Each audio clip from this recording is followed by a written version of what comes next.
Assalamualaikum warahmatullahi wabarakatuh.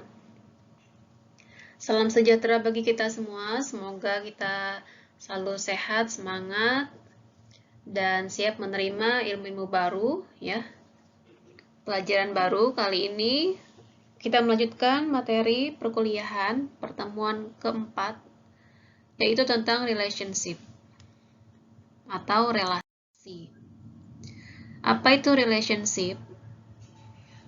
Setelah kita membuat berbagai tabel ya dalam database, pekan lalu kita sudah membuat tabel dan hari ini juga lanjut penyelesaian membuat tabel. Nah, kita perlu menentukan bagaimana tabel tersebut bisa dianggap sebagai sebuah database. Nah, bagaimana menentukannya? Karena kan syarat utama database adalah data-datanya harus berhubungan ya. Data-datanya harus terkoneksi satu sama lain. Tidak ada data yang terpisah.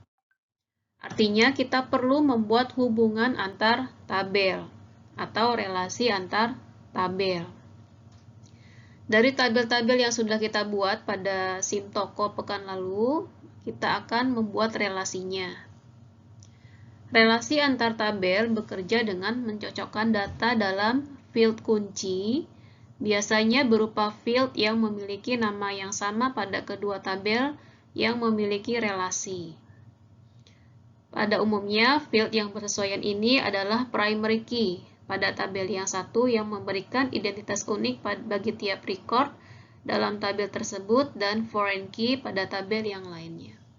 Nah, untuk membuat hubungan antar tabel, kita membutuhkan dua kolom yang akan menjadi primary key dan yang akan menjadi foreign key. Jadi kunci kita nanti menghubungkan tabel adalah kita akan menghubungkan kolom primary key dengan kolom foreign key.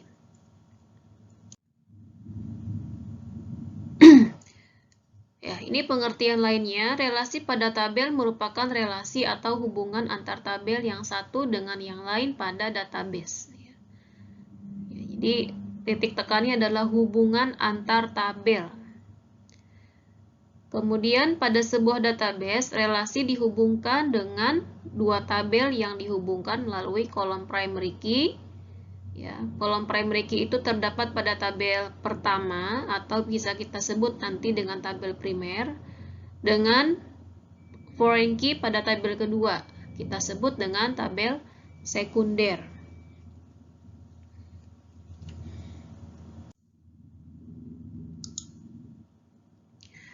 Apa itu primary key dan foreign key?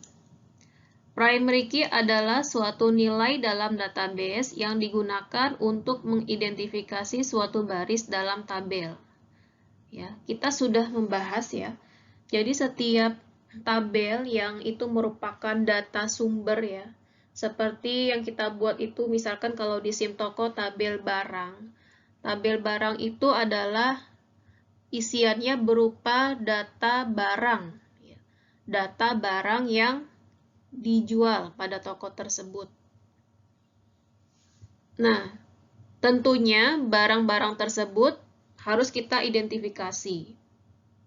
Ya, antara barang yang satu dengan barang yang lain harus kita identifikasi, kita bedakan.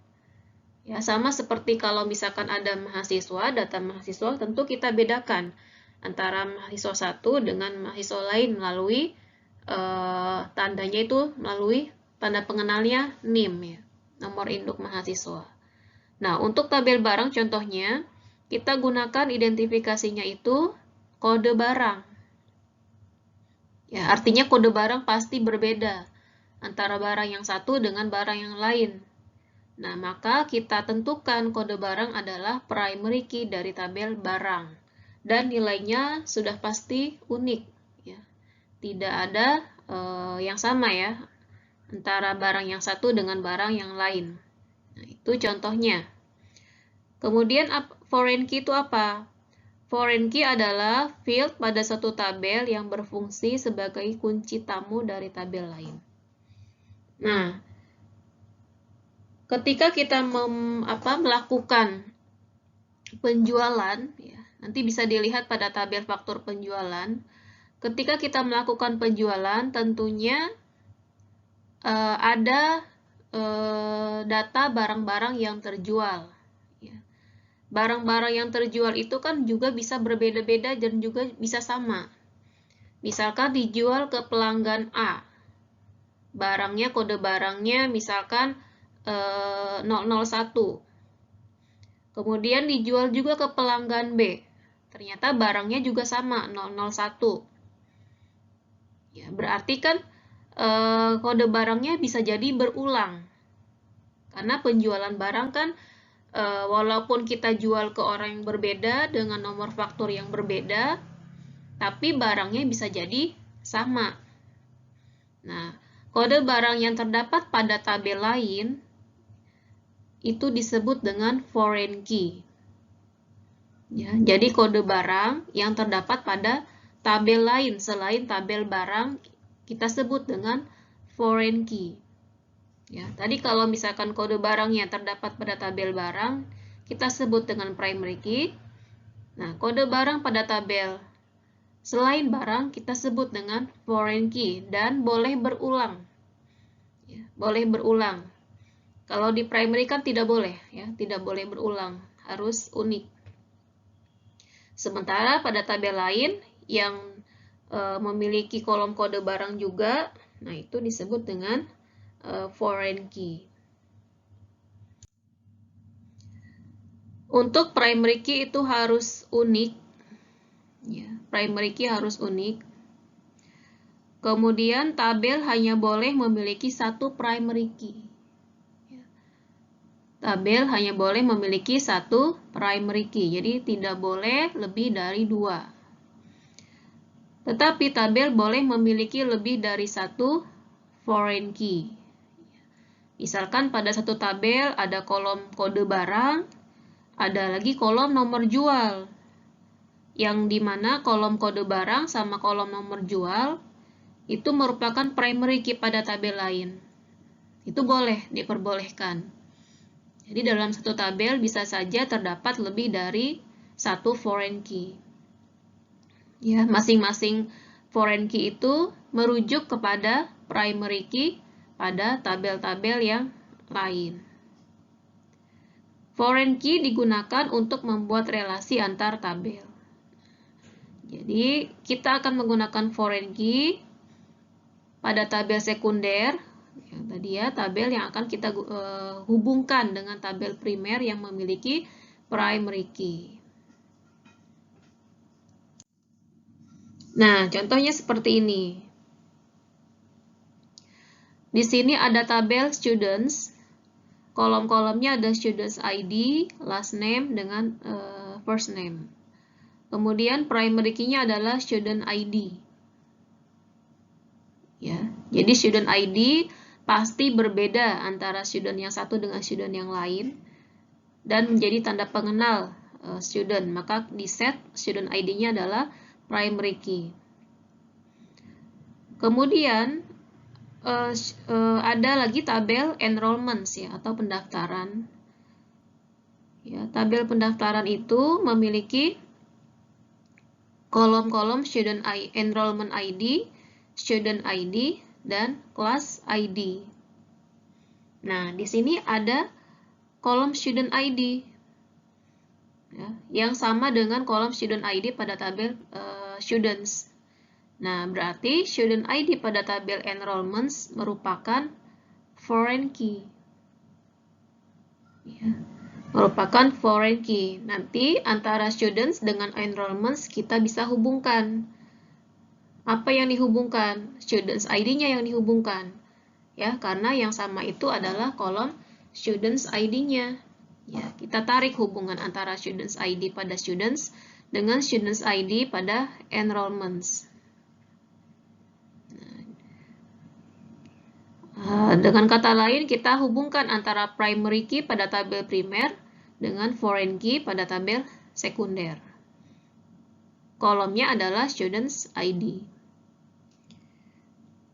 Ada lagi tabel class ya, yang memiliki kolom class ID, title, dan description. Class ID menjadi primary key pada tabel class. Kemudian pada tabel enrollment juga memiliki kelas ID, kolom kelas ID. Nah, artinya berarti kita bisa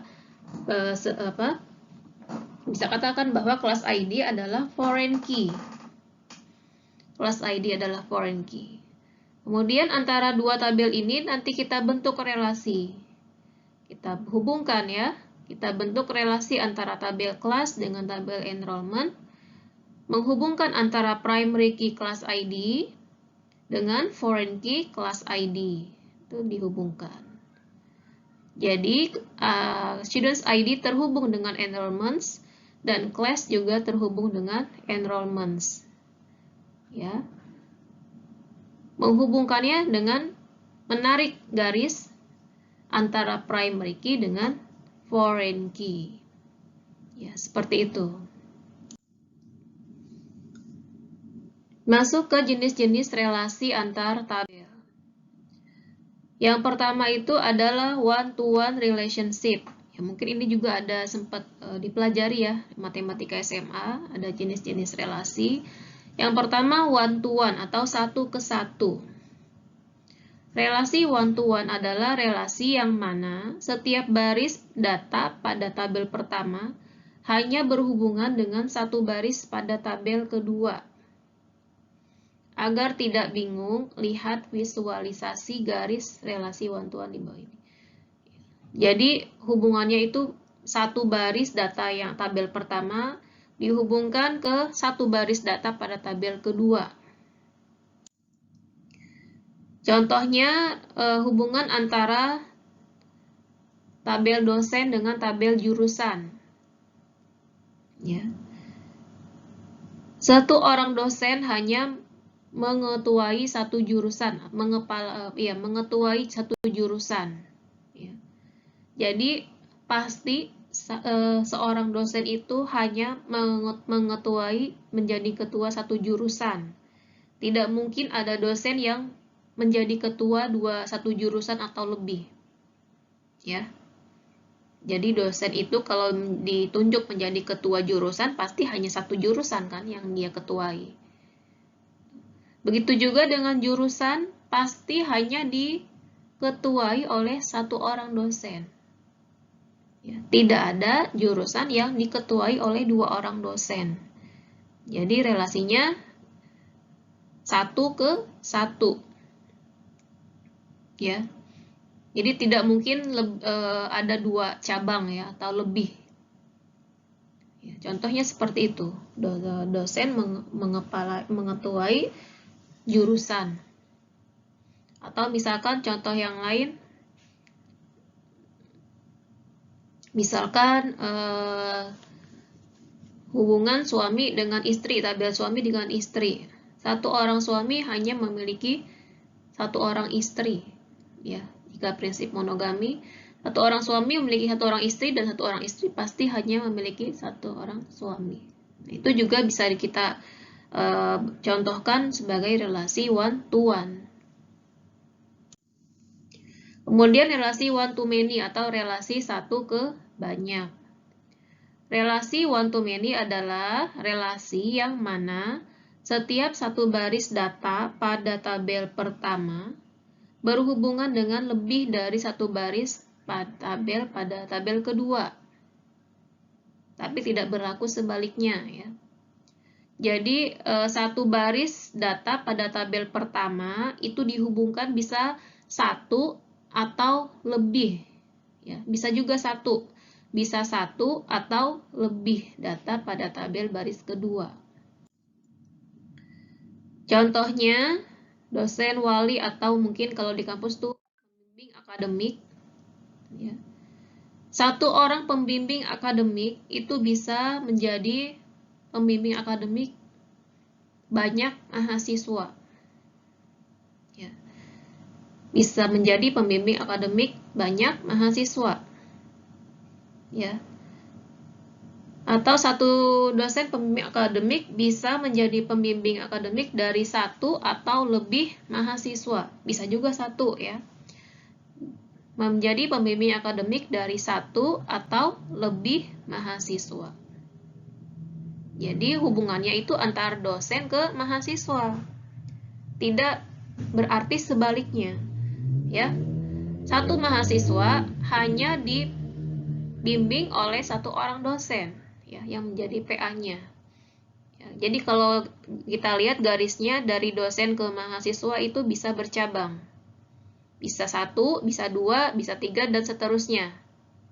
Ya, bisa bercabang. Tapi kalau dari mahasiswa ke dosen hanya 1. Tidak boleh bercabang. Ya, mahasiswa A satu dosen, ke mahasiswa B ke satu orang dosen, mahasiswa C juga ke satu orang dosen. Karena satu mahasiswa hanya dibimbing oleh satu orang dosen, sementara satu orang dosen bisa membimbing satu atau lebih mahasiswa. Nah, itu contoh dari relasi one to many. Ya, paham ya? Jadi berlaku hanya dari arah dosen ke mahasiswa, tidak berlaku sebaliknya. Karena kalau sebaliknya, masa satu mahasiswa bisa dibimbing oleh banyak dosen? Tidak bisa kan? Satu mahasiswa hanya dibimbing oleh satu orang dosen. Contoh yang lain, relasi one to many, misalkan ayah, ya, relasi antara ayah dengan anak. Seorang ayah, ya, satu orang ayah bisa memiliki satu atau lebih anak. Ya, jadi seorang ayah itu bisa memiliki satu atau lebih anak. Anaknya bisa 1, bisa 2, bisa 3, bisa 10. Ya. Artinya one to many. Tapi satu orang anak pasti hanya memiliki satu orang ayah. Ya. Tidak ada seorang anak yang memiliki dua ayah, ya, ayah kandung maksudnya. Pasti hanya satu ayah. Gitu. Jadi kalau dari ayah bisa bercabang garisnya, dari ayah ke anak bisa bercabang, tapi kalau dari anak ke ayah hanya satu, ya, satu garis, tidak mungkin bercabang. Yang ketiga adalah relasi many to many atau relasi banyak ke banyak. Relasi many to many adalah relasi yang mana setiap lebih dari satu baris data dari tabel pertama berhubungan dengan lebih dari satu baris data pada tabel kedua. Ya, jadi seperti ya, setiap lebih dari satu baris data pada tabel pertama jadi banyak ke banyak. Artinya kedua tabel masing-masing dapat mengakses banyak data dari tabel yang direlasikan. Ya, dalam hal ini relasi many to many akan menghasilkan tabel ketiga sebagai perantara. Nah, ini harus ada tabel perantara. Ya. Untuk realisasinya nanti harus ada tabel perantara. Tabel perantara antara tabel ke-1 dan tabel kedua sebagai tempat untuk menyimpan foreign key dari masing-masing tabel. Nah, contohnya relasi antara mahasiswa dengan mata kuliah.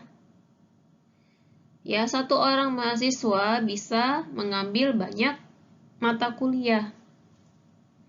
Ya, bisa mengambil banyak mata kuliah.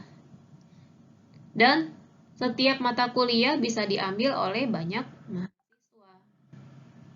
Ya, jadi dua arah, ya, bercabangnya itu dua arah.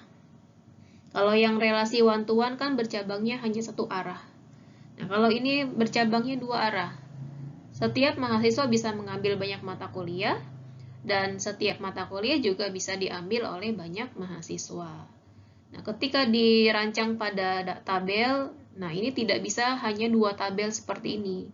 Nanti kita membutuhkan tabel baru, ya, sebagai perantara antara tabel mahasiswa dengan tabel mata kuliah. Kemudian ada istilah enforced referential integrity. Apa itu enforced referential integrity? Ya, tujuan kita menggunakan enforced referential integrity adalah untuk memastikan data pada foreign key pasti merujuk ke data primary key. Tidak ada foreign key yang tidak memiliki pasangan pada primary key. Ya, contohnya pada pada tabel students, ya, pada tabel students ada kolom students ID. Ya. Kolom student ID misalkan 100, 200, 300. Ada 3 ya, misalkan 3 data. Kemudian pada tabel enrollments juga seharusnya sama ya student ID-nya dengan yang ada pada tabel students 100, 200, 300. Tidak boleh ada student ID yang belum terdapat pada student ID pada tabel students. Misalkan di sini ada student ID-nya 400. Sementara di tabel students belum ada students ID yang 400. Nah, artinya nanti akan terjadi pelanggaran nih. Ya. Karena setiap foreign key itu kan merujuknya ke primary key. Ya. Students ID pada tabel enrollments itu harus sama datanya dengan students ID yang terdapat pada tabel students. Kalau di tabel students 100, 200, 300, di tabel enrollments juga harus 100, 200, 300. Tidak boleh menambahkan data baru 400, 500. Sementara di tabel students belum ada data yang 400, 500. Atau misalkan mengubah 100 diubah jadi 101. Sementara di tabel students ID hanya 100. Nah, ini menjaga konsistensi dari data. Dengan menggunakan enforced referential integrity, kita bisa menjaga konsistensi data. Ya, kita bisa memastikan bahwa setiap isian data pada students ID tabel enrollments itu dipastikan sudah terdapat datanya pada students ID students. Ya, tidak boleh ada data yang yang bahasanya tuh tidak merujuk ya. Tidak merujuk, tidak ada pasangannya pada tabel students. Nah, itu karena terjadi pelanggaran, nanti tidak konsisten datanya. Ini students ID yang ada tabel on the enrollments milik siapa gitu, karena data di data primernya belum ada. Begitu juga dengan kalau misalkan ada kelas ID pada tabel enrollments yang belum terdapat pada tabel kelas. Misalkan kelas 10, sementara di tabel kelas baru ada sampai kelas 9. Nah, itu berarti terjadi inkonsistensi data. Dengan menggunakan enforced reference integrity, kita dapat membatasi pengguna menambahkan data baru pada tabel sekunder yang belum terdapat datanya pada tabel primer. Nah, nanti ketika kalian membuat relasi, dipastikan enforced referential integrity-nya diaktifkan.